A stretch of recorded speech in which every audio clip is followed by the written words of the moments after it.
Welcome to the Voodoo Power Podcast. Welcome to Plates and Pancakes. We're sitting down today with Doug Glee. Coach Glee is the head strength and conditioning, along with football coach at Traverse City Central High School. Prior to Traverse City, Coach Glee was the assistant strength coach at the University of Northern Iowa.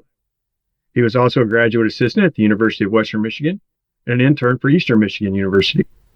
Coach Glee has a bachelor's degree in kinesiology, exercise science, and biology from Hope College. He also has a degree in secondary school administration, Principalship from Central Michigan University. He has a master's degree in exercise science from Western Michigan University. Coach Glee is the NHSSCA Northern Michigan Director, and Glee was the 2020 NHSSCA Regional Coach of the Year.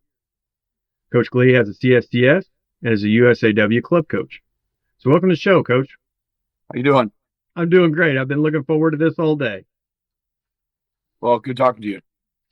So through listening to some stuff you have out there, and then we had some prior conversations, we kind of figured out what each other does and how we implement stuff. And I know through talking to you, you've looked into a lot of Brian Mann stuff. Yep. So utilizing VBT from his ideas, where he had kind of come up with the vertical jump and the clean correlation on speeds. Did you find that through his stuff, or were you kind of starting to get there on your own and then that reinforced your ideas? Well, when I was a coach at a lot of the schools is when VBT was starting to come out, and a lot of people were using Tendo units. And I remember all my friends that were at the big Power Fives and talking about the Tendo units, and I always wanted one, but none of the schools I had had budgets where we had anything like that. And I started getting enough money where I could afford something like that. And I didn't know anything about it. And so Brian had written a lot of articles. And so after reading a lot of his stuff and seeing what he talked about, how he assumed that power clean had a huge correlation to vertical jump. But when they actually did a study, it wasn't true until they corrected for velocity, because I believe the way he worded it. I might be misquoting him, but I think that's how he worded it. Until they corrected for and looked at the velocity of movement, that was the only time there was a correlation with vertical jump when the bar was moved faster. And so that started making me think about, okay, well, because most strength coaches at some point were meatheads and just wanted to move heavy weight, and made me really go down that rabbit hole of it's not just about the weight, but how you move the bar and how fast to get the goals if you're looking for athletic performance. Right. And there's so much into his stuff that he's figured out and put out there that you can hit quite a few rabbit holes researching all of his books and writings.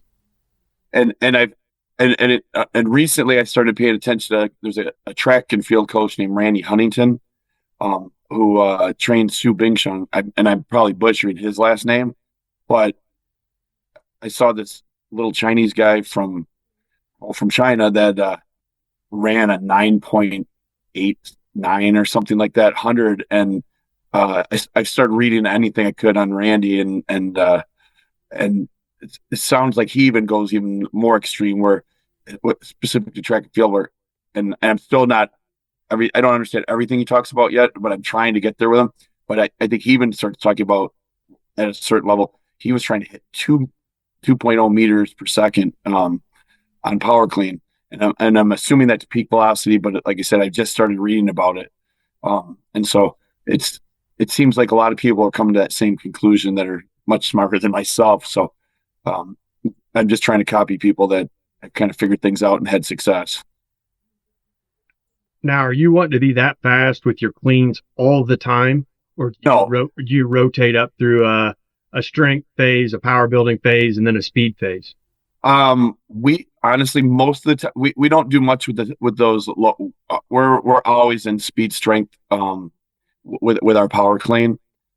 We'll occasionally do heavy days where we don't even pay attention to the velocity, but when we're using our gym war units, we're usually trying to keep it over 1.5. And if they're able to keep it over 1.5, keep adding weight. And like a lot of times I'll give them a starting set where I know they can hit it. And if they're feeling good, as long as they're over 1.5, we keep going up. And a lot of times the kids will PR on days we're not maxing, but they're feeling good and the bar is moving, and so we keep going as long as it's over 1.5. Will that be from the floor or will that be from a hang position? Where We do it. Set that up. We usually do it from the floor. I'll do hang snatch, and we'll do some cleat pull thigh variations and derivatives and stuff like that. But our power cleans are usually from the floor. I also find with the VBT, it helps it not be kind of it doesn't always like it from the hang. Now, if we do have one set of I can't remember the blocks, the Lego block, the DC blocks, and so if I was going to do from a hang, I probably wouldn't do a hang as in me holding the bar, but I'd want the bar like a dead stop from those blocks, and I think that would help the units too to not be so quirky.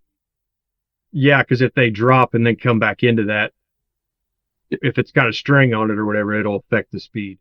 Yep, and we also have so we have two of the true gym wear units, and then we also have 8 more of the flex units that work off of the GymAware app, and so those really don't like it when you're trying to do it from a hang, like consistently anyway. At least like our kids don't have the discipline to have the reps done correctly where it doesn't mess up with the VBT. Now, moving on from that a little bit, because me and you talked about this that I was pretty interested to see how you implement this, but you're big on K boxes, flywheels. You do a lot of stuff like that in your gym.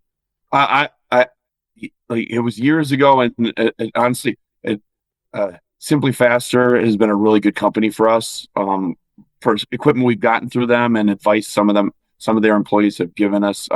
Carl and I know him, Carl Val. I think I'm not sure that's how you pronounce his last name, but I always think he gave me a lot of advice early on. And some of the articles that he has written or had written for Simply Faster going back 10 plus years. And I had a freshman athlete that had a chronic hamstring injury that he showed up with. And I read an article that he had written about the flywheels, and it convinced me to buy one. And after his he never had another hamstring pull again. And so a lot of the research, a lot of people talk a lot about like eccentrics, focusing on the eccentric or whatever. And most of the research I've seen recently talks about fast eccentrics are where a lot of the improvement for athletic performance, and not just like controlling it down on a cadence, but like you're doing true eccentric overload.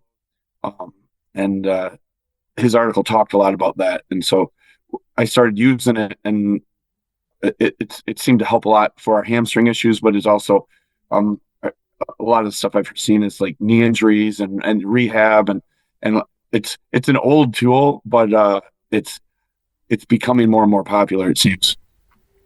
Yeah, talking about the eccentrics and getting faster. Yeah, you're starting to get down a Louis Simmons rabbit hole. That's why he started adding bands and things like that. If you can trick the Golgi tendon into believing it doesn't need to act, then you can get more out of it, was what he was saying in some of his writings. So do you adjust your eccentrics, or are you always looking for a fast eccentric? When I say fast, we play around with the force velocity curve with our, like, sometimes we'll use 1-2 wheel of the bigger wheels. And other times I'll use smaller wheels, and we're really, really going fast. But we're usually looking for the overload. And we have it used to be called the VMAX Pro, the E node. We use that with our K-Box. We've been demoing since August one of the oh boy, I'm forgetting what's the product with the motor. I can't, but we've been using it. I love it. But I'll think of it. I feel stupid now. I can't think of it because they've been really good to us, letting us demo it. Did you demo that by any chance? I did not. I was sitting here trying to figure out how to help you, and I don't know. Oh boy, I'll think of it because I want to make sure people know it's a really nice tool where it's got a motor that with the app it automatically you can set it. I want 5% overload, and whatever you push up, it'll automatically match that overload, or 10 or 20. And with the other flywheels, you have to do some tricks with it where you're pulling up on a bar hard with your arms, or somebody's pulling up, and then you free fall to create the overload. But with this, extra fly, sorry, it's a really, really nice tool. I'm I know I'm gonna have to give it back soon, and I'm working to raise money for it. But it's that motor, it's true eccentric overload, and we've started off with 5, and we did a little bit of 10, and some of my more advanced kids, I allowed them to do the 20% overload, and I was like, try to stop at a quarter squat, and they had to fight just to stop with that 20% overload. And then we would complex it with jumping afterwards. And so I really like their product. It's a tank. It's a really, really nice piece of equipment. Now, let me ask you this. What were you seeing in the jumps after the flywheel and then adding on to the overload? Were you seeing a pretty good increase, or was it staying the same? What were you seeing? We just tested this week, and we had a lot of kids PRing this week. And so we've tested all along. And so there's been steady improvement all along, but going back to August, there's been and I haven't run data because again, it was just this week and we're heading into Christmas, but I know we've had kids go up 2, 3, 4 inches. But high schools, I always like people when they always talk about their improvement in high school. I'm like, some of those kids are freshmen. So it's like, you could do anything and they're going to improve. And then other kids are more advanced. So like my kids that have been with me since middle school and they're now seniors, a 1 inch improvement's pretty good during that because they've been with me for a while. But with high school kids, you never know, like they hit puberty, boom, there's it. So I'm like, to say that's the 100% the reason, but it does seem to affect, and that has been a help for us. And also just that braking action of change of direction. I really like it for that purpose. With learning the ability to brake and change and reverse that wheel to be able to go other directions. The one thing I've seen with it, and let me get your opinion on how to handle it, is if they have a hip shift in their squat, the hip shift will show up in the K box. Yep. Do you stop them when the form goes? Like, okay, you're fatigued, we're stopping, or do you let them work through that a little? Either stop or go or reduce the load. Usually that shift shows up with heavier loads, and the beauty of the flywheel is the accommodating resistance of the harder they push, the harder it pulls. So they kind of can control a little bit on their end. But if they go, like some kids get on flywheels and they go crazy, and then it's too much for them. And so the simple answer is just go to a smaller wheel. And I know you said you made one of the flywheels. I wish I was that handy. I've seen some people have some that they put out there. There was a guy, I want to say in Iowa for a while, that he has a blueprint somewhere that you can buy on how to build it. But it's not a complicated piece of equipment, but it's been a really, really good tool for us. I work with some really good machinists. Yeah. So all I had to do was buy the material and kind of tell them what I wanted. So, a couple pillow block bearings, worked down a shaft. We cut out the plates that I wanted on there, built a box and hooked it up, and away we went. So you didn't actually see the one that I've seen people make them out of wood. You got it, like you did the real thing. It is a wood box, but everything, I could put it on a metal box. I just didn't want to take that much time to weld, and I was so excited to get it. I'm like, I want to build this thing, and off we're going to go. So I could make one about as nice as you want to. It just depends how much money you want to put in. And then I was still testing out to see if that was a piece of equipment that we would utilize. Gotcha. And I was just talking to one of my javelin throwers the other day, because I think he needs to be better at his eccentric stop at the end of his throw. And he was kind of asking me different ideas on how we could get him there. And I really think the K-box is a big piece of that. Well, it's funny you say that because and I can't remember his name, but the guy that brought us the flywheel used to be a strength coach for the Milwaukee Brewers and also the Marlins, and they do a lot of partial range of motion things because they're trying to and when they want to stop because they have to absorb that force going down so they can torque, and it's no different than javelin, where that allows that bracing action. They have to be able to absorb whatever they're putting to the ground to allow them to get that rotation, and so I definitely would be beneficial for javelin. Yeah, because if you watch a lot of javelin drills, they're pitching. They're a pitcher. Yeah. I was a really bad D3 javelin thrower with no technique, so I never had the benefit of knowing what I was doing when I threw it. So when I see real javelin throwers, it's really impressive. This kid, he has a chance to do some really great things. If hopefully the little bit I give him will help him to achieve those goals, but obviously it's talent. Whatever I add to it's just a little tiny bit. Now we could look at this into some Jay Schroeder ideas with the K-box as well. Hold it. Now, do you have to hold your flywheel to hold them into an isometric and let them pull down into it? So are you saying like we get them at the bottom, hold the wheel for that isometric, and then drive for like 3 or 4 seconds and let go and let them go into it? Yes. We've done stuff with that. The trick is holding that wheel and not hurting yourself as the coach. But we have played around with that in the past. Now, I also built one that's small and it fits on the rack. So we can rotational. Yes, and I really like that. I thought it helped my throwers last year. So we have a Versa pulley. That's the whole purpose of that was I got it for our baseball guys, and any rotational athlete really. The Extrafly actually makes one that attaches to racks just like you're talking about. They make their product with the motor without, and so that one also has me intrigued. But I'm like, whenever I get something new, I have to get rid of. It's like I can't keep adding. So it's like, what am I going to get rid of to in our programming? And but rotate. I'm really a big fan of the rotational flywheels. We added some girls this year that were golfers, and so I would get them on that quite a bit, and not try to mimic the swing or anything like that. Just get your eccentrics better, the stop at the back, and then coming through. It seemed to really help them.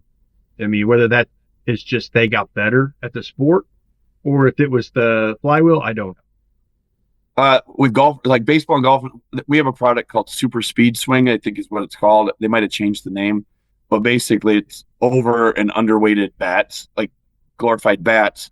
So think towing and when you sprint so it's same concept where they have basically roughly what a 33-inch bat would weigh.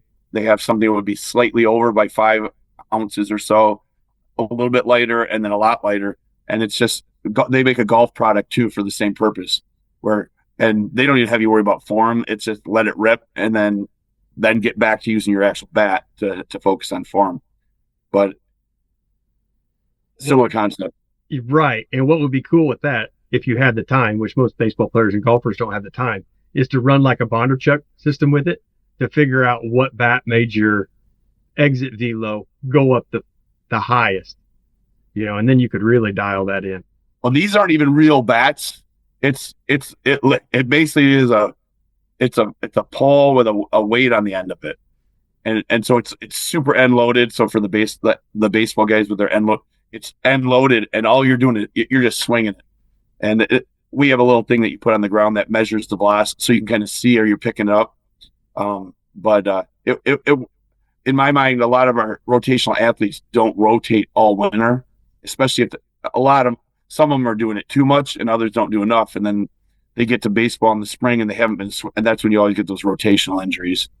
So I trying to come up with a way to mimic the velocity and the intensity of swinging without bringing a bunch of baseball bats into our room.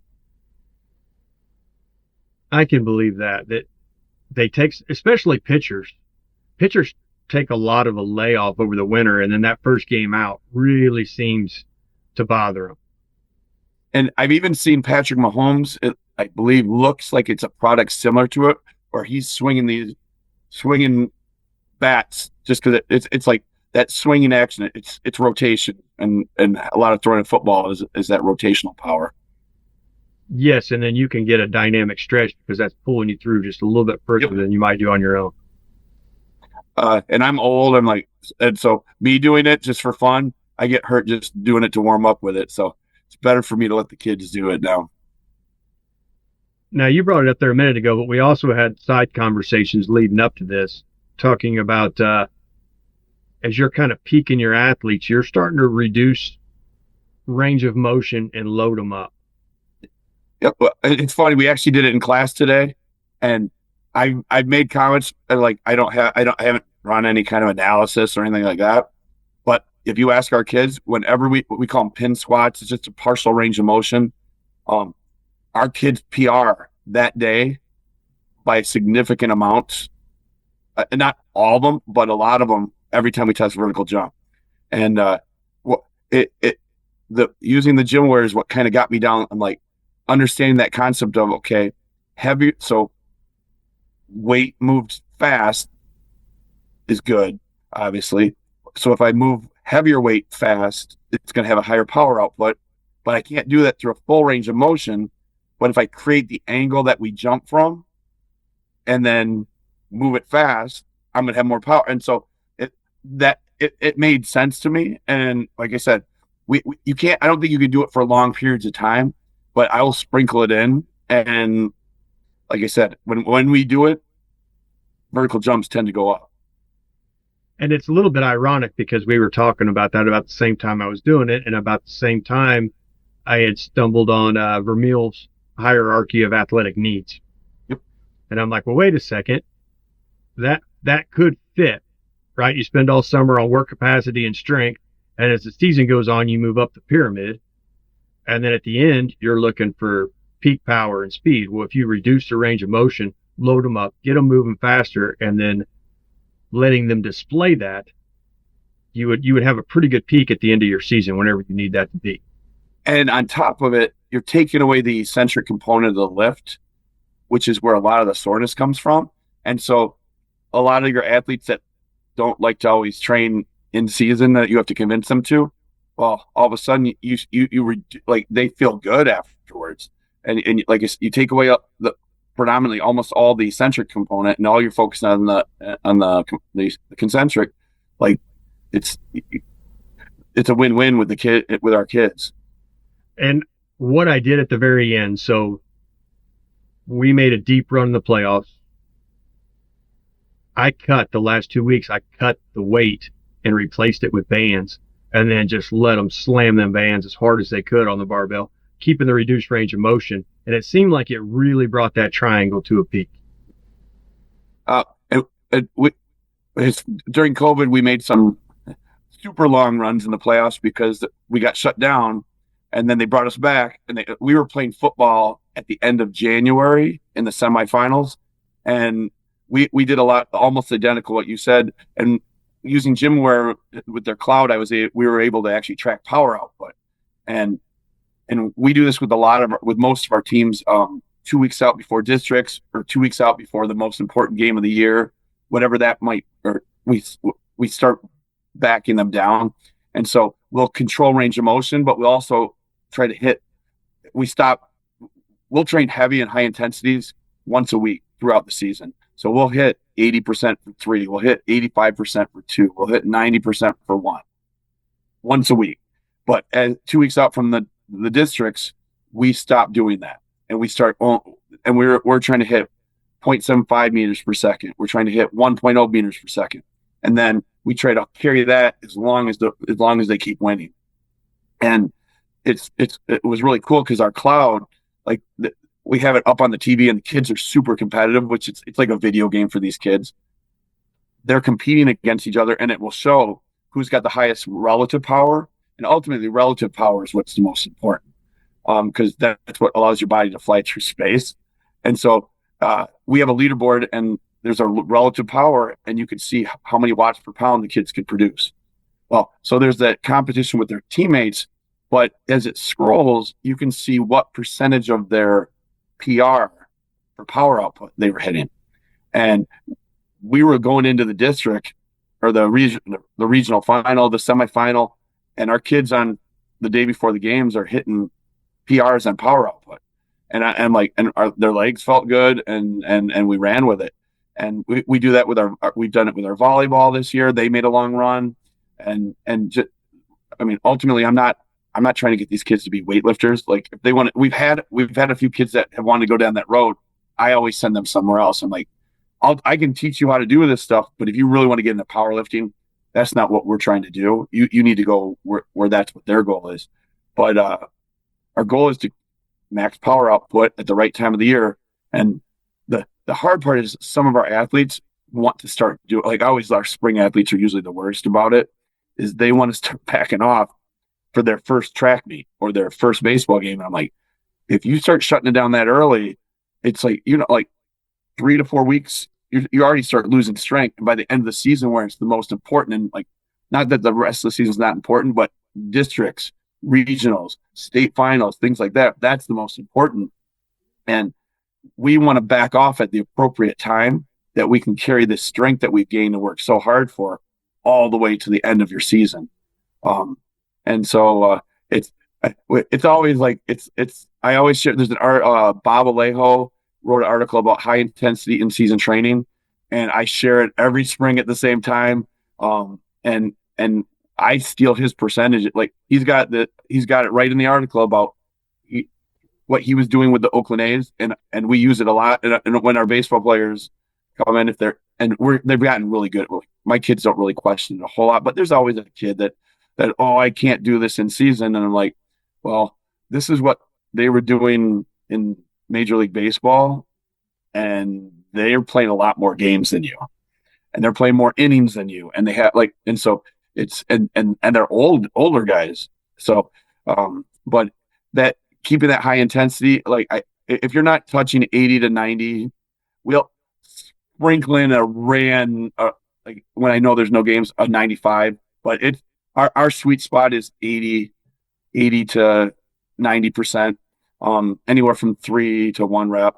But in between seasons, we'll hit a little bit of volume with them, but the volume is what kills them. And I always we went through it recently because leading up to our basketball season, and just to do a little volume work in between, and their verticals went down.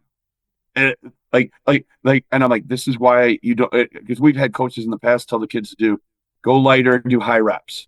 And then a couple years ago did it without telling me, and they got super sore. And our guys that did 85, we did 4 sets of 3 at 85%, weren't sore at all, and they felt great the next day.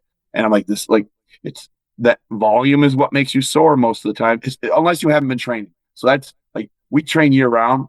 So as long as you've been training, hitting 85% for 3 is a no-brainer. Like like if you do that once a week, and linear periodization, like we it's tough to do that at a high school setting with these kids are always in season. Even if they only play one sport, it's because they're playing the same sport year round.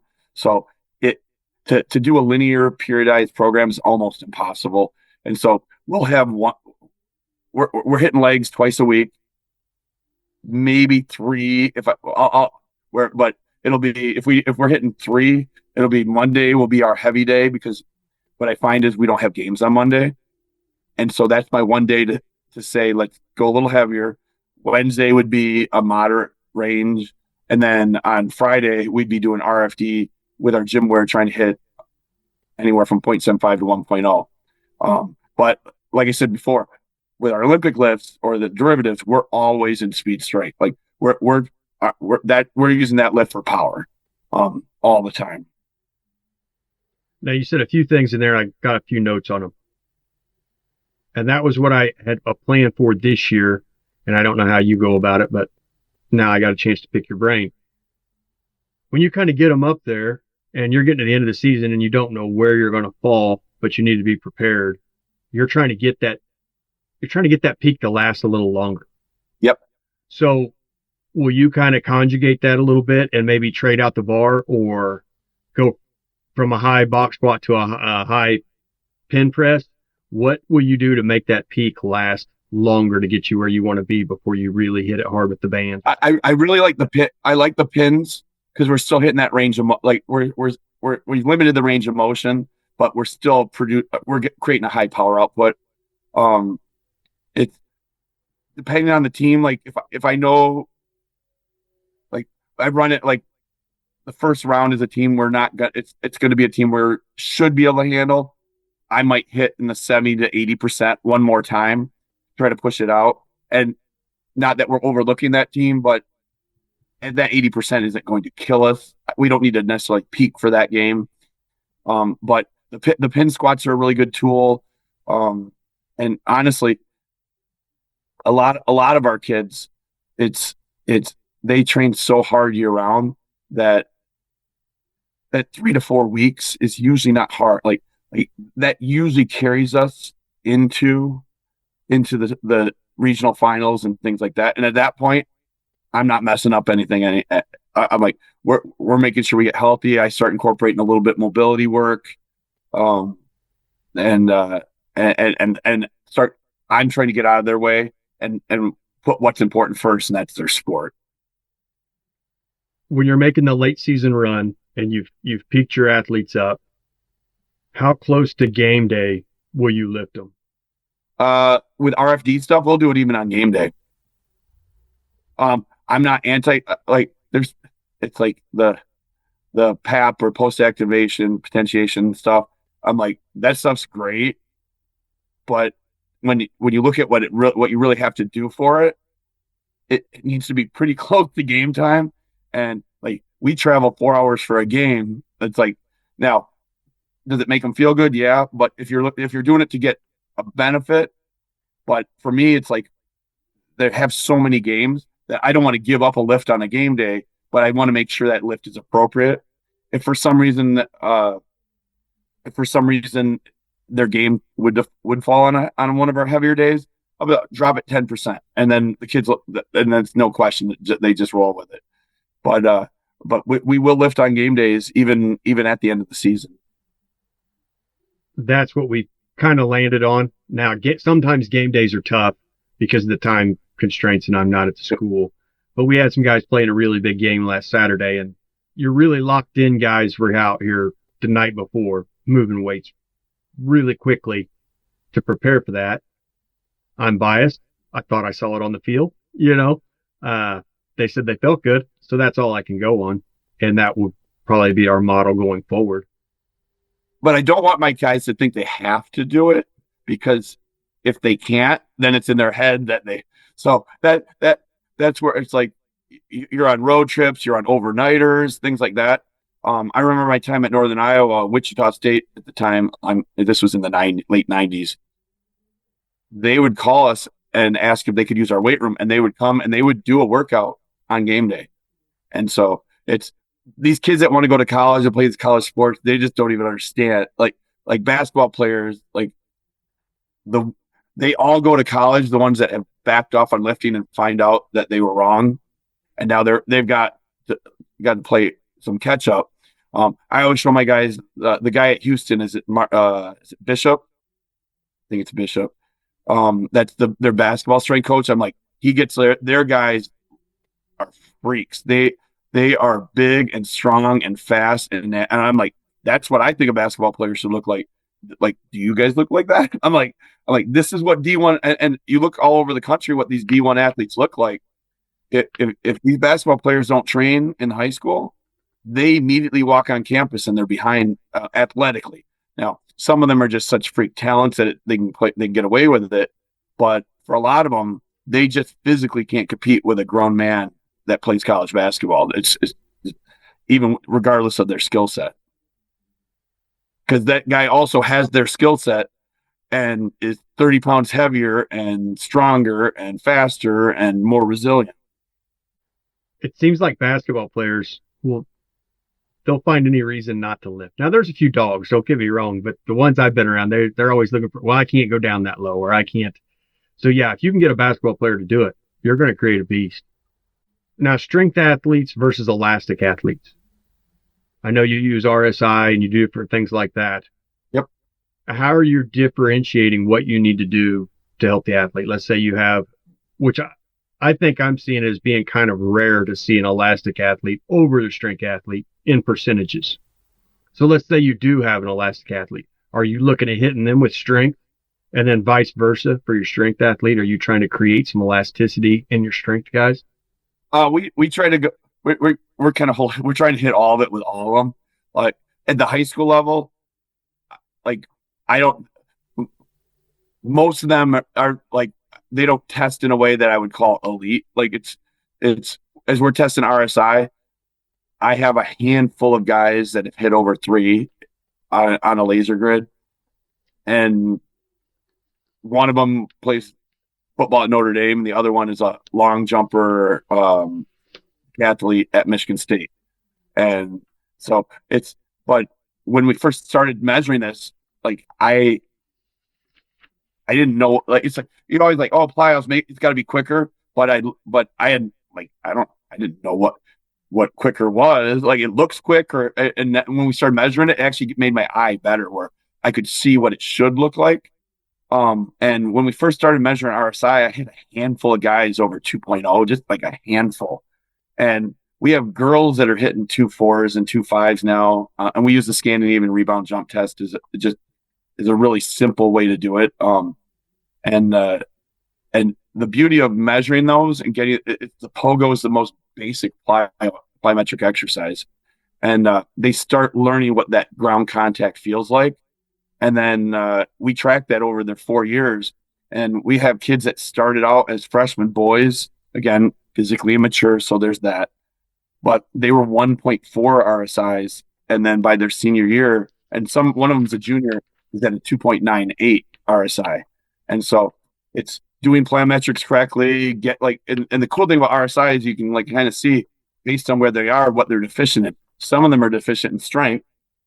And as they get further up, then it's like more advanced plyometrics are appropriate. And so you can kind of differentiate the plyometrics for the kids based on what their abilities are.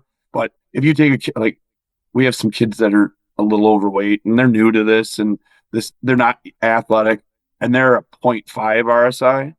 For me to say go jump off a plyo box and do a depth jump is asinine. They're not going to get anything out of it. And looking at plyometrics, it's similar to VBT. It's like if you're doing fast plyometrics, it's got to be faster than 250 milliseconds. And if it's not, then there's some certain things that are slow plyometrics, like squat jumps, where it's a longer, prolonged ground cut time. But most of those, like pogos and tuck jumps and butt kick, skipping and bounding, the ground contact has to be much faster than we realize to truly get the benefit out of plyometrics. And honestly, like when I was an athlete in college, I remember my track coach at the time had us get up on these mats and jump down and do a squat jump out of it. And I was nowhere near 250 milliseconds. And it was basically, I was just trying to survive the landing and then jump back up and finding what that appropriate ground contact is. And there's a lot of different tools out there that you can use some are a little more expensive. There's Richard Burnett makes the plyomat, which I know a lot of guys use that. And we have the laser grid, which I could put on the ground and we can go up to 30 meters doing bounding and skipping and give immediate feedback. And honestly, I need to do more with it just so our kids can get that feeling of what that ground contact looks like. Yeah, we're looking at I think it's a 0.15 on a ground contact time. And that is incredibly fast. When you start lining kids up and seeing who can do that, it's going to take a while for you to find the kid that can. So increasing their RSI, how do you do that? I mean, it's not a matter of just telling the kid, well, you just need to jump faster. There has to be a little bit more to it. Yeah, well, we do a lot of the ankle rocker series, like calf strengthening, but honestly, basic old school plyometrics. Who's the old? I'm a horrible interview today. The strength coach at Oregon for a long time. He's a great guy. He's got a book called High Powered Plyometrics. I have the book in the gym. I just I don't know the name off the top. He's the one that he's the guy that got the short deal at Oregon. But I've heard stories. He'll show up at these small high school strength clinics and just put on a show, and nobody even realized who he was. And he shows up, and then he's brilliant. But hold on a second. And that book is really extensive. It seems like when you get in there, it shows them jumping off wedges. James Radcliffe. Yes. Yep. Or Jim Radcliffe. But it's a great book. But his, like, if I don't know anything about, and I think a lot of coaches do what their coaches did to them. And I had some really good sport coaches, but I never had a strength coach. And I had coaches that did the best with what they had, but most of it wasn't right. And but plyometrics, like, if I didn't know a lot about plyometrics, I've seen that book. You can go buy it on used for like $5 now. And he breaks down all the exercises. If you're a sport, he's got sport specific routines with proper volumes, because most coaches, they don't use plyometrics properly. I'm like, I think the contact number for a beginner should be like 50 ground contacts. And I see sport coaches sometimes, like, it's probably closer to 400 ground contacts, and they turn it into a conditioning routine. And I'm like, advanced athletes, I think the high they usually say is like 175-ish, maybe 200 ground contacts. So, and these are elite athletes. And so if you do this extreme volume of plyometrics with a high school athlete that's physically immature, their knees, like, you're gonna hurt your kids. But like I said, High Powered Plyometrics by Jim Ratcliffe is a great book for someone that's trying to figure out plyometrics. As their RSI increases, what are you seeing on the field? Better change of direction, that twitchiness. Like, when you see a guy that you're like, man, that guy's twitchy, you see the RSI, you see them that quick, like the little bit of shake, faster jumpers. The other one is that better RSI usually goes hand in hand with ankle stiffness, better speed. Like, so when most sprinters have really, really good ankle stiffness to absorb those forces to be able to run. And so we've seen the graphs go up for RSI, and the graphs for flying 10s and 5 into 10s are usually going the other direction. And they almost mirror each other. And so that RSI and ankle stiffness does contribute to speed. So you're in Michigan. You're in a pretty cold weather place. Yep. If you don't have room, you could spend your winter improving RSI, knowing that when you were able to get outside and start sprinting again, you're going to see an improvement. That's the whole. So we're sprinting inside, like we sprint like we're fingers crossed, we're supposed to get an indoor turf building with an indoor track in it. So if that happens, it'll be a good day. We're in northern Michigan, and so we get feet of snow up here, but we know we have to sprint. But yes, that improve that RSI, sprint 2 to 3 times a week. Like that. That's kind of our formula. Lift 3 to 4 times a week, depending on the week. We work a lot of our speed work into our lifting days. Even we've talked about how we have the shred mill with Tony Villani, and I've seen crazy numbers from that. But that was one of the selling points of that, is because I have limited time, I have limited space. Finding a way to sprint multiple times a week what was really important for us. And ever since we've done it, our speed's continuing to get, like, we're seeing our kids are faster than they ever have been. And that's when we've had some pretty good teams come through here and pretty good athletes. And we have kids that are, I would say, they're good athletes, but they're nowhere near some of those other kids running faster times. I've thought about this a little bit. I don't know too many places around here that have a shred mill. I'm in nowhere, Missouri. But listen to the guys talk that have them. If you don't have them, you better be incredibly good at figuring out sleds, because the shred mill seems to be a game changer. Or hills. Like their hills. But it's going to force every school to have one to compete before too long, it seems like to me. Well, so I had read about the shred mill a long time ago. I had seen the articles, and I'm like, most products are too good to be true. And so like I was somewhat skeptical, but I saw it. Well, I saw that, and I honestly I didn't really know who Tony was. Um, just because I've been out of the higher end game since the early 2000s, and I, but I saw it, and I saw he was having a clinic through Simply Faster, and so I was like, you know what? And I reached out to some people that had them and asked them what they thought, and everybody that had them was telling me positive things. But I always have to take what people say with a grain of salt, because a lot of people get kickbacks for encouraging you to buy other people's products, and I learned that about 10 years ago. And so, not that people that are getting kickbacks aren't telling me the truth, but I wanted to know someone that didn't have any, wasn't getting paid to tell me it.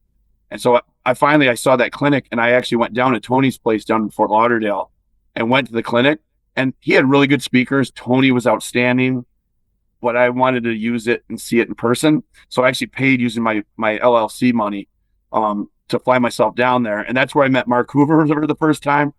Uh, and we like I wanted to get on it, and then I talked to people there that had it, and I was like, you know what, I got one of the first 10 that he sold commercially, and but I didn't talk about it a lot at first, because I'm like, I want to see our results, and I've got like my own like I always thank Tony, because my son, who really wants to run track or maybe play football in college, has been using it now for 2 years.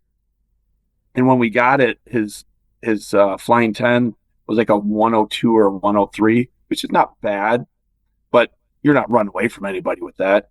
And it's creeped down and creeped down and creeped down. And last summer he was in the 0.92 range.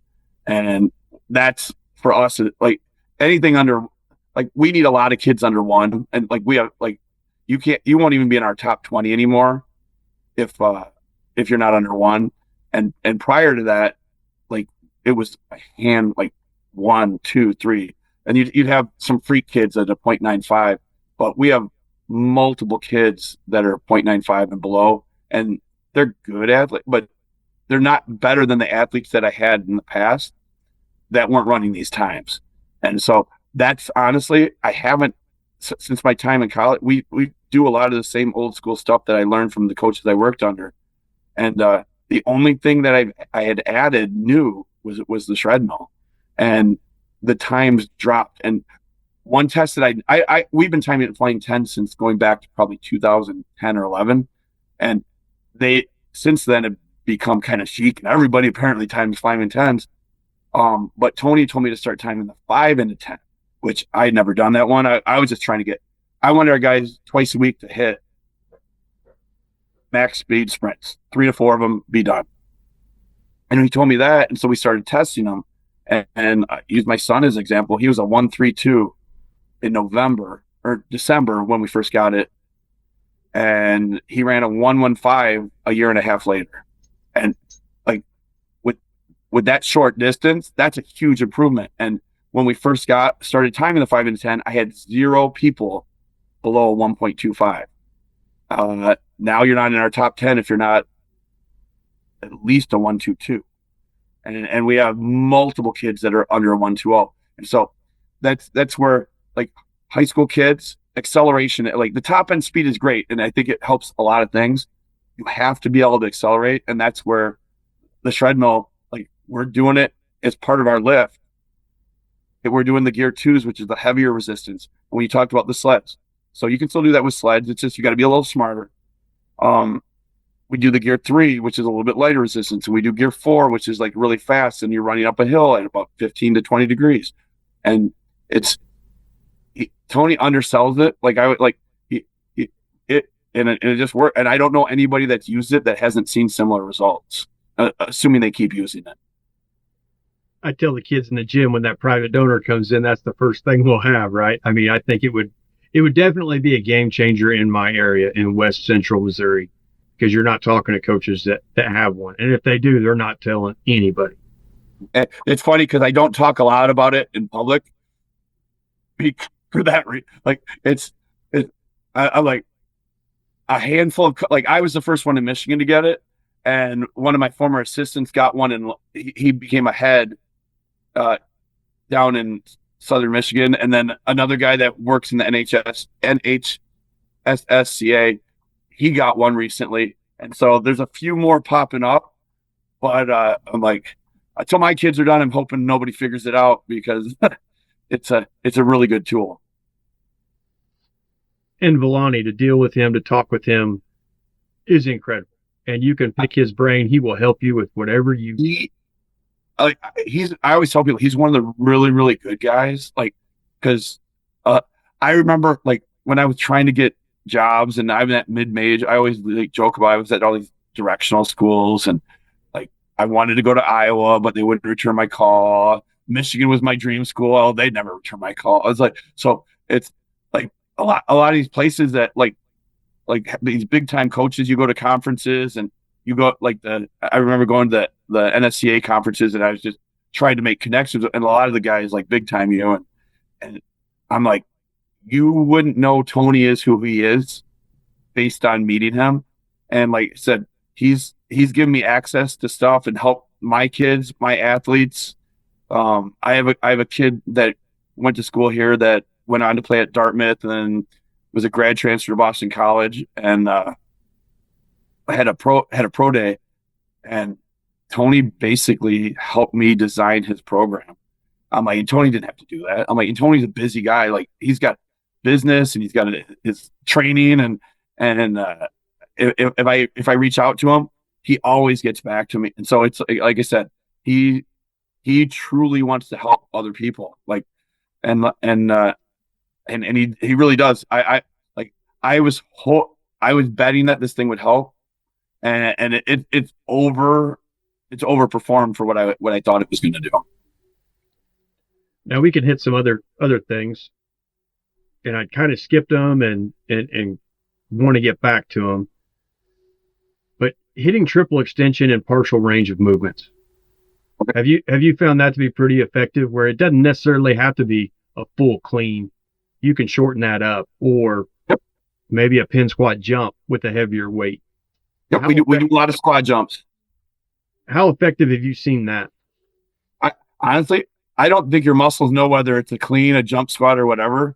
And so I would we don't make anybody catch. A lot of our kids want to. And for me, I personally would get bored just doing clean pull floor and clean pull thigh.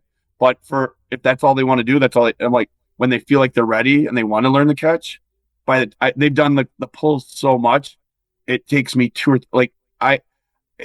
it's actually sped up with our girls right now, because a lot of our girls sometimes will go a year before they ask me to catch. But we've had some really good older girls that come through, and the younger girls have seen them. And when they see them, like, I had a bunch of freshman girls today ask if they could learn how to catch. And we didn't do heavy weight. We just focused on the technique. It took 2 or 3 minutes. They've been doing pulls since June. And so it was a no-brainer. Boom. If they can demonstrate how to do a pull, and they've already been doing front squat, it's really pretty easy to teach the catch. And everything I've seen is most of the benefit is from the pull, not the catch. And my gut tells me there's benefit there, but I don't know what it is. I've heard people talk about load absorption and things like that. But when you're talking about just like power and force production, almost all the benefit is from the pull, because peak velocity, peak power, I'm told, again, by people smarter than me, happens right about mid-thigh. And so if that's the case, then the catch is not the most important part, but I think it does give variety, where they're doing my athletes do some sort of a pull, and I don't care what it is. And it could be a hang snatch, it could be a power clean, and we change up the load based on those things. But as long as they're getting a pull, like learning how to do the pull, for me, that's the most important part, or the extension. And that could be a jump squat. Like, we do jump squats, we do push jerk. But you're putting force into the ground at different velocities. And that's, for me, that's the most important part. That Randy Huntington, I started following some of the stuff he was doing and watching. And so I never in a million years would have thought I wanted a Kaiser, but I saw him using this machine called the Air Runner. I love it. We're working triple extension. It's air resistance. It feels so good on your legs. And I want one of their pro squats. I want one of their calf machines. But you can work triple extension on those. And it's just again another tool. I like it because it gives us power output. And so I tell our kids when we do it, unless we're trying to do heavy like reverse leg press with it, you can add more resistance as long as the power keeps going up. If you add more resistance and the power drops, it's too heavy, back it back down. And so we're using that machine just to chase power. But I'm like, whatever way you want to do it, it doesn't matter to me. It's like, but like what you're comfortable with and what you're good at. Like I always tell a lot of people, the high school setting, I wish some of the coaches wouldn't teach the catches. I constantly see video of people doing it incorrectly and not safe. And if it's not really that important for performance, then if you can't teach it in a safe way, then just use the pull. Like most anybody can learn that pull, but the catch takes a little bit of more skill. This goes back in 1996 is when I did my internship at Eastern Michigan for a guy named Jim Kramer, who was really, really good to me. He hired me. I actually saw him at a clinic, at one of our clinics. He was in sales now. Back in he worked for Play at the time down in Akron, and I thanked him. I was like, for giving me a chance. He hired me, and I'm like, I had the worst interview. He had me demonstrate Olympic lifts, and I was taught incorrectly, and I did it, and he gave me this look like I was a moron, and I was, because my technique was terrible. And he hired me, and I was like, I was thanking him for hiring me, and he's like, he's like, you were the only one that would take the job. Like, because I worked for free. And he told me to get my USA weightlifting club coach certification. And so a year later, when I was in grad school, a friend of mine who I just found out is like the strength coach for the Chicago Sky now, we drove ourselves on a weekend to Minneapolis to learn how to teach the Olympic lifts. And we spent the whole weekend. And that was probably one of the more useful certifications that I got, because you actually they made you do it. And that Saturday we did every variation, and I could barely move on Sunday. But if you don't know how to teach those things, you're just better off not using those and finding another way to teach that movement. And that's in your skill set. So I want to get back to what you were saying a minute ago, but before we get there, I have coaches that give me names for guys that would be great on the podcast. So I had a coach give me your name, and I had it on a list, and I was working my way down through the list. Well, I got to be friends with Ryan Napoli, and so I went up to North Dakota State here, a month or so ago. We're going into breakfast. Kramer's there. And so that's the other gym that I worked for. Okay. So Jim Schmoose was at Eastern. Kramer is the one I worked for under, and we'll talk here more, but he's the one that was at Northern Iowa. Northern Iowa, because that's what he brought up, because he said, well, have you talked to, and he named one name, and he goes, well, have you talked to Doug Lee? And I'm like, his name is on a list, and he spoke very highly of you. So obviously, as soon as I got home, we started this conversation. But yes, I was going to ask about the Jim Kramer days. So Jim is the most detailed coach I've ever worked under. And so I learned the basics of how to teach Olympic lifts at that clinic, but I wasn't good. I owe almost everything I know about how to teach a lot of the things I do. Because when I was at Eastern, honestly, I didn't know what I didn't know, and I was just surviving, and I thought I was learning. And that guy gave me as much as he could handle, that I could handle. But Jim I catch myself still saying things that Jim would say. And I remember watching Jim get so frustrated with athletes at times and about like safety things. And now I catch myself doing it. But just how he taught the athletes is I mimicked him. And I still do. Like our program is based off of what he taught me. I've added flywheels. I've added the gym wear. That stuff is new, but the foundation is what he was doing at Northern Iowa. And like I said, he's possibly the most, like, nobody, like, he's not a social media guy. A lot of people don't, like, he's one of the best strength coaches. I've seen a lot of strength coaches. I would put him with anybody. I got to watch one of their workouts, and it was ran very fluid. And his guys, Napoli and some of them others, they are on the ball. They know what he wants. They're out in front of him. They're ahead of him, getting things ready, and it just worked. You can see why they are what they are. And he is very intense, and it's funny because people are scared of him. Like, his coaches are scared of him because he demands excellence. And I was really good at making him happy and doing. I knew what he wanted, and I remember coaches. He would, like, we'd have other kid, and he'd be like, "Tell him this," and I'm like, "Dude, this, it's not hard. Just do. This is what he like." It's like, people, if you don't talk, if you don't communicate, I'm like, I remember when I first started, I would literally just parrot things that I'd heard him say, and it make him like, because he wanted, and then I would learn more, and, like, I developed my eye that I have from working under him. But I was at a, now that I coach football, I was at a conference, or not a conference. I was meeting with some college coaches where they were teaching us football stuff, and there's a guy that worked under him at North Dakota State that was the strength coach at Saginaw Valley State for a long time, and he did a great job there. But he left there to become an AD, and now he does strength and conditioning stuff at that high school, and he coaches football too. So he's meeting with his coaches, and they start introducing, and we realized we both worked for Kramer, and we both had, like, like, almost everybody that has worked under him, same exact stories. But the thing is, he does everything right, and he demands from the athletes, but he demands from the coaches that work for him that they do things the right way.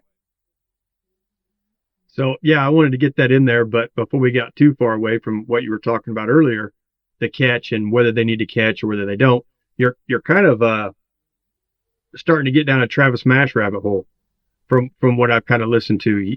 You know, the clean, you can produce so many watts. You can produce more watts than the deadlift until you lighten the deadlift. And then the deadlift will actually overtake the clean in watts produced. And that is clean. We call that clean pull floor. Right. And then if you add bands to it, you even get more. So obviously the catch is not creating the watts. Now, I get what you're saying. The catch could create absorption benefits, but you've got a K-box. So you can use that, and you're going to get all the absorption. Well, now you don't have your kids in a position to do things that they're not ready for, and you're getting the stimulus you need. Yep. And it's because it's funny, because when I first started I started with the gym where in my basement with my kids, and they were little. I had like a 5 kilo bar with big 10s on it. And that's when I knew I was onto something, because I had my 2 boys, and they were young at the time. Like, this is going back 10 plus years. And we had them just doing clean pull floor or deadlift, which they knew how to do already. And they spent half an hour going back and forth trying to see who could have higher power output, just pulling off the floor. And so driving the competition with themselves and then with others. I like both. And that's one thing that I think it allowed us to do.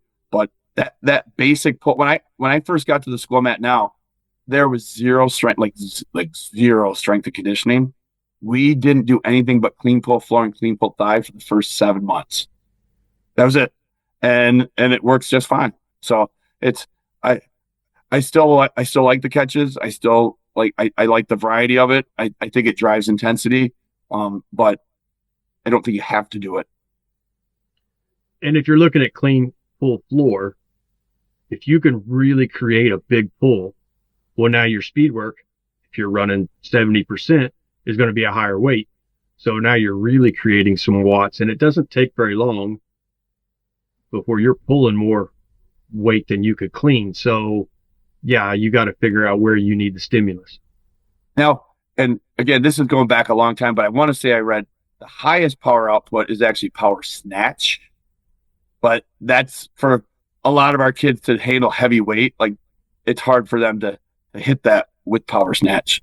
And that was Jim Kramer actually he competed in Olympic weightlifting. I'm not like, I can do all these lifts. I would have never, I am not competition level. He was that good. Like I remember watching him like show technique, and it made like all the athletes were just blown away. Yes. Now you're starting to weigh time. Yep. If it's going to take 4 years before you can get that snatch big enough to create the stimulus you want off the deadlift you could teach. Yep. Pretty rapidly. Correlating times from the weight room to the sport.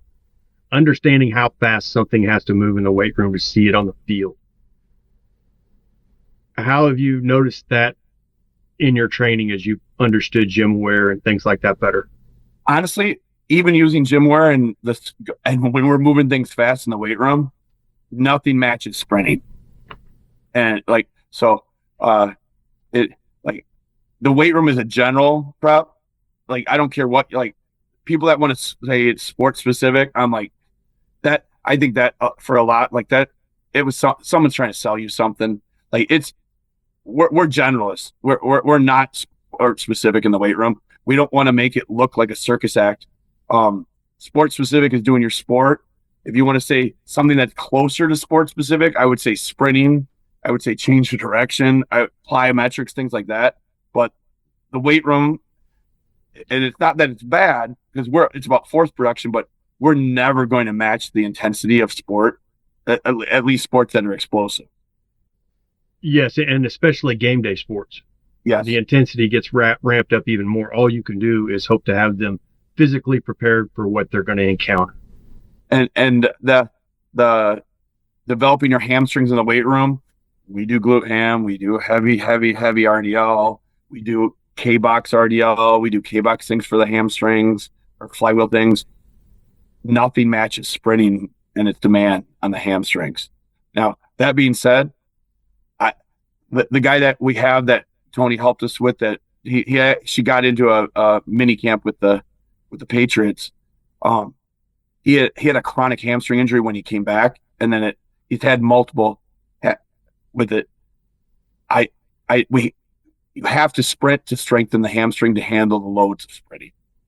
The weight room is never going to be enough for that. But I'm now even going further where it's not just the sprinting, but it's the form. And my guy, it's like he would sprint, but he would tend to overstride, and that's why I think he kept popping his hamstring. And we've spent now about 4 or 5 months now on form. And the other day he PR'd from when he got here by 0.6 on his flying 10. No issues with his hamstring, and he's finally, that ground contact is happening and his feet are closer together where he's no longer over at like. And so it's funny. It's like we want to do so much in the weight room, but sprinting is part of it. But if you sprint with bad technique, you're going to hurt yourself. And so it's a combination of, yes, you got to sprint, but you also have to make sure that sprinting is done with that proper form. And that's where knowing track coaches and people that understand sprinting, I think, is so important, because I think I think it's changing, but a lot of meathead strength coaches, they don't have the eye that some of these track coaches have for truly teaching speed development, because anybody can make them sprint, but you understand the form part of it. And I was a D3 football player, and I was a pretty good D3 football player. And I tried out for an arena team, and I actually I have a huge hole in the back of my hamstring, and it blew up during the 40 of my tryout with the arena team. And looking back, 5 yards out, I remember overstriding, and it blew. Like, I couldn't control my leg. It was and this was actually about 6 months before I went to Northern Iowa, and it never healed properly. But that overstriding puts so much stress on that hamstring, and that figure 4 position where the feet are close together. I think that's going to become. I think people are going to pay more attention to that when it comes to hamstring injuries. Now, we've covered a lot of ground, and I'm going to go way, way off topic, because when I talked to you, this really stood out to me. So before we wrap up, I know a lot of coaches / teachers listen to this. You found a way of mentoring young teachers and coaches and working through job moves and almost like a financial planner for teachers in a certain aspect.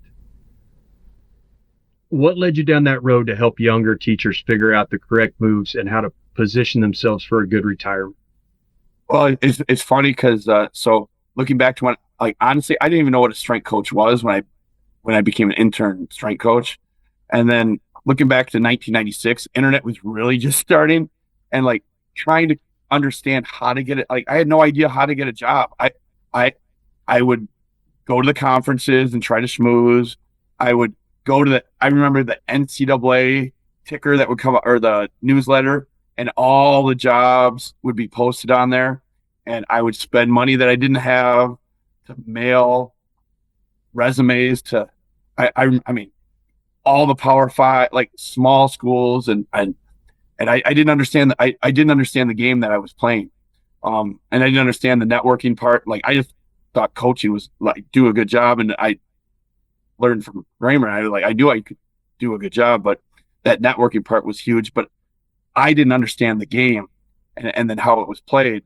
But when I finally got out, like I actually lived in low income housing while I was coaching at Northern Iowa, because these people don't realize what these strength coaches make. And I like my dad's a PhD engineer from U of M. He's like, "What are you doing?" Like I already had I had a master's degree, and I loved my job. Like, it was like I loved working there. But he's like, "You can't keep doing this." And I remember being really upset when I left that job, and I had a position with an arena football team as a strength coach, and that was the year that the arena league closed, and my position got dropped. And then I was like, now I'm stranded. I have no job, and so I went back and got my teaching degree, and again, didn't understand even how to go about like what that process even looked like, which cost me a ton of money, and like no one mentored me to tell me how to do this, and what the right way to do it. And so I've written some articles about this, and I've spoken at some clinics about it, and um, like making sure you can take care of family is more important than your job. Like I take my job really serious, but me taking care of my family is more, and helping people navigate it. Now that I've done it, and I've done it for a while, a lot of college coaches that are making 25,000, working 80 hours a week. I'm like, you can't do that for very long. And a lot between getting burnt out by the hours expected at college, and or not getting paid. There's one guy that I helped understand, and like we went back and forth. He was a young kid who was a GA at Michigan State, and he read one of my articles, and called me, and we started talking. And his family life and his wife was more important than going on to a different college. And he's a really, really good coach, and he would have gotten hired somewhere, right? And I taught, like, a lot of these college guys don't realize there's fast track teacher certifications that are out there.